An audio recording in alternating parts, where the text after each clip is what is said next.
শামীম আহমেদের সমর্থনে কংগ্রেস ছেড়ে হাত চিহ্ন ছেড়ে তৃণমূলে কংগ্রেস প্রার্থীর যোগদান।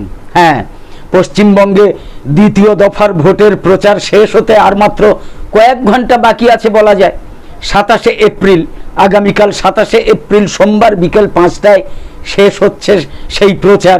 তার মাত্র কয়েক ঘন্টা আগে আজ 26শে এপ্রিল রবিবার দুপুরের পরে মগরাহাট পশ্চিম বিধানসভা কেন্দ্রের তৃণমূলের প্রার্থী শামীম আহমেদের হয়ে উস্থি ফুটবল মাঠে প্রচারে আসছেন অভিষেক ব্যানার্জি। তার ঠিক আগের দিন অর্থাৎ গতকাল 25শে এপ্রিল শনিবার উস্থির নির্বাচনী কার্যালয়ে শামীম আহমেদ ঘটিয়ে ফেলেছেন বিস্ময়কর ঘটনা। মগরাহাট পশ্চিম বিধানসভা কেন্দ্রের কংগ্রেস প্রার্থী হাত চিহ্নের প্রার্থী আব্দুল মাজিদ হালদারকে তৃণমূলে যোগদান করিয়েছেন শামীম আহমেদ।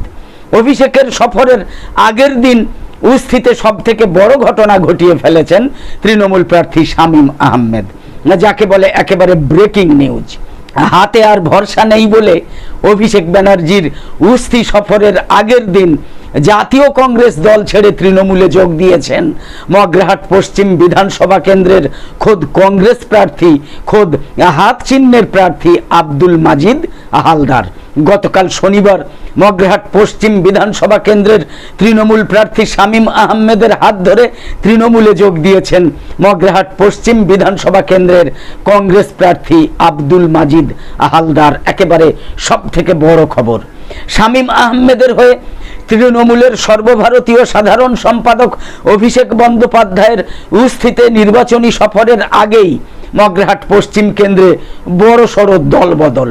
গতকাল কংগ্রেসের হাত ছেড়েছেন হাত চিহ্নের প্রার্থী নিজেই। শনিবার ওই কেন্দ্রের তৃণমূল প্রার্থী শামীম আহমেদের হাত ধরে তৃণমূল কংগ্রেসে যোগ দিয়েছেন মগরাহাট পশ্চিম কেন্দ্রের কংগ্রেস প্রার্থী আব্দুল মাজিদ হালদার।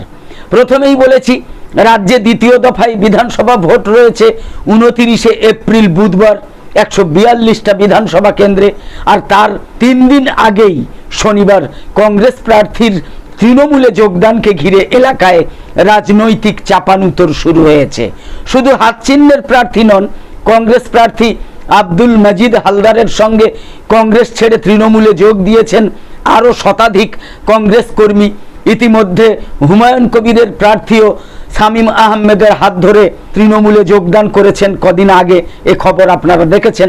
মগরাহাট পশ্চিম বিধানসভা কেন্দ্রের উত্তর কুসুম গ্রাম পঞ্চায়েতের বাসিন্দা কংগ্রেস প্রার্থী আব্দুল মাজিদ হালদার বলেছেন, কংগ্রেস দলের প্রার্থী হওয়াটাই ছিল তাঁর সব থেকে বড় ভুল। সেই ভুল বুঝতে পেরে তিনি মমতা বন্দ্যোপাধ্যায় এবং সাংসদ অভিষেক বন্দ্যোপাধ্যায়ের উন্নয়নের কাজে সামিল হতে তৃণমূলে যোগদান করেছেন। শনিবার তৃণমূল প্রার্থী তথা মগরাহাট পশ্চিম কেন্দ্রের তৃণমূলের কোঅর্ডিনেটর শামীম আহমেদ তৃণমূল কংগ্রেস দলে যোগদানকারীদের হাতে তৃণমূলের দলীয় পতাকা তুলে দেন। ওই সময় শামীম আহমেদের সঙ্গে ছিলেন মগরাহাট পশ্চিম বিধানসভা কেন্দ্রের তৃণমূল কংগ্রেসের নির্বাচন কমিটির ভাইস চেয়ারম্যান তথা দক্ষিণ 24 পরগনা জেলা পরিষদের অধ্যক্ষ মুজিবুর রহমান মোল্লা, সাদিক মোল্লা, তৌসিফ আহমেদ বাপি, সঞ্জীব মণ্ডল, হাসিব হাসান লস্কর, ইমরান হাসান প্রমুখ তৃণমূল নেতৃত্ব। আজ রয়েছে দুপুরের পরেই উস্থির ফুটবল ময়দানে শামীম আহমেদের সমর্থনে অভিষেক বন্দ্যোপাধ্যায়ের জনসভা। যে জনসভার আগের দিনই শামীম আহমেদ দেখিয়ে দিলেন যে কংগ্রেস প্রার্থীকে আমরা তৃণমূল দলে যোগদান করিয়েছি।